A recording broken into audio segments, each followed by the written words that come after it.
John Calvin on Psalm 36. The transgression of the wicked saith within my heart, that there is no fear of God before his eyes. For he flattereth himself in his own eyes, until his iniquity be found to be hateful. The words of his mouth are iniquity and deceit. He hath left off to be wise, and to do good. He deviseth himself upon his bed. He setteth himself in a way that is not good. He abhorreth not evil. Thy mercy, O Lord, is in the heavens, and thy faithfulness reacheth unto the clouds. Thy righteousness is like the great mountains. Thy judgments are a great deep, O Lord. Thou preservest man and beast. How excellent is thy loving kindness, O God! Therefore the children of men put their trust under the shadow of thy wings.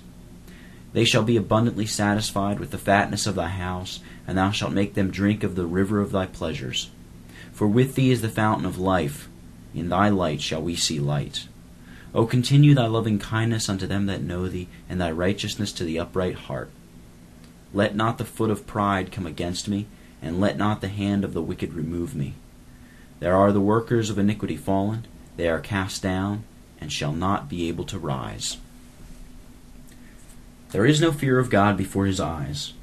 There is contained in these verses a contrast between the ungodly and the people of God. The former deceive themselves by flattery. The latter exercise over themselves a strict control and examine themselves with a rigid scrutiny.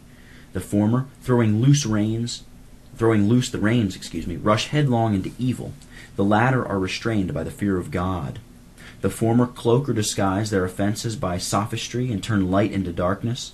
The latter willingly acknowledge their guilt, and, by a candid confession, are brought to repentance. The former reject all sound judgment. The latter desire always to vindicate themselves by coming to the open light of day. The former, upon their bed, invent various ways of doing evil. The latter are sedulously on their guard, that they may not devise or stir up within themselves any sinful desire. The former indulge a deep and fixed contempt of God. The latter willingly cherish a constant displeasure at their sins. Your love, O Lord, reaches to the heavens.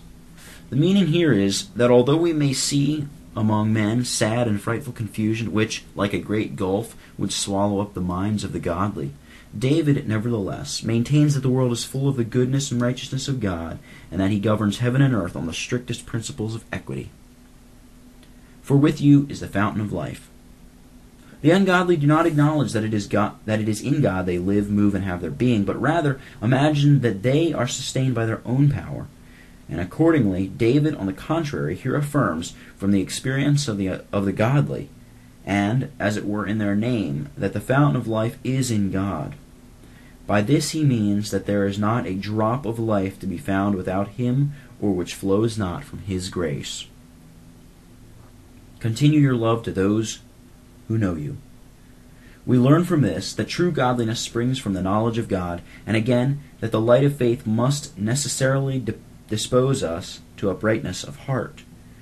At the same time, we ought always to bear in mind that we only know God aright when we render to him the honor to which he is entitled, that is, when we place entire confidence in him.